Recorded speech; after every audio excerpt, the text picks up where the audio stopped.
C'est les récits d'une jeunesse manipulée par l'alcool, par l'illusion, par les mensonges et les normes.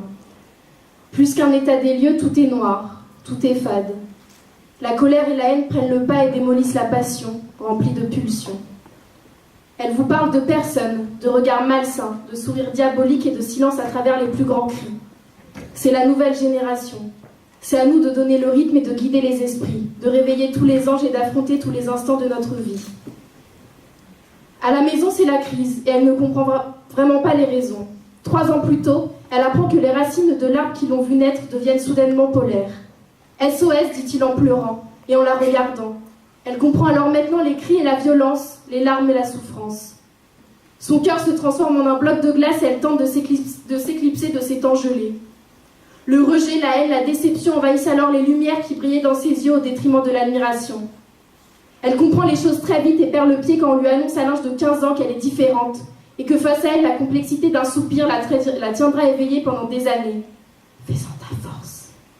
La dépression fera passer sa guérison et la perdra dans tout leur bail pas très loyal. Elle s'imagine alors 2 mondes après avoir observé le leur. Elle appellera ça son étoile et face à tous, elle se protégera en douce. Elle voulait juste apprendre à respirer. Elle voulait juste apprendre à aimer, elle voulait juste s'enfuir et ne plus vous parler de l'avenir. 17 ans plus tôt naît cette jeune fille, timide pour les victimes et trop immense et incompréhensible pour les intimes. Elle reprochera à ses géniteurs cette éducation et ce manque de compréhension.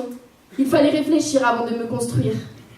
Elle se laisse rarement guider et apprivoiser et tente de voir à travers les doutes et les peurs les secondes à venir d'un jour meilleur. Sans même que vous ne la captiez, elle s'éloigne et s'évade avec vous, avec ses écouteurs, et dans le plus grand des secrets, elle accomplit des sprints, et dans son cerveau, tout s'écroule et se reconstruit, tout s'accélère et se ralentit. Et à chaque déception, c'est elle qui se remet en question, et à chaque trahison, c'est elle qui se renforce et s'immerge dans un immense remède. Elle plonge dans le rap comme si c'était son meilleur pote. Elle vivra pour lui, et pour cette raison aussi, bien plus qu'une thérapie, le rap est pour elle un oubli, un repère peut-être paternel, et des phrasés qui la guident à travers leur fumée. Persuadée de ne pas être née dans le bon quartier, elle grandit pour s'en sortir, pour ses cousins, pour les Parisiens, pour les Marocains, pour les Africains, pour toutes ces personnes derrière, pour toutes les personnes qui tentent de s'en sortir avec ce putain de système. Elle écrit pour son futur public, mais pas pour la police, pas pour les racistes, pas pour les terroristes, et encore moins ces individus toxiques. Elle ne compte pas changer votre passé, mais marquer votre histoire pour que dans les pires cauchemars, vous puissiez vous emparer de son regard et de ses mots pour vous apaiser, et vous laisser guider dans ses méandres toujours plus beaux. Elle lui demandera aussi de ne pas laisser son parfum envoûter ses draps, ni ses lèvres embrasser son cou, s'il lui couche comme tous les autres avec la première jeune demoiselle. Elle rime avec le ciel et la rage de tout changer.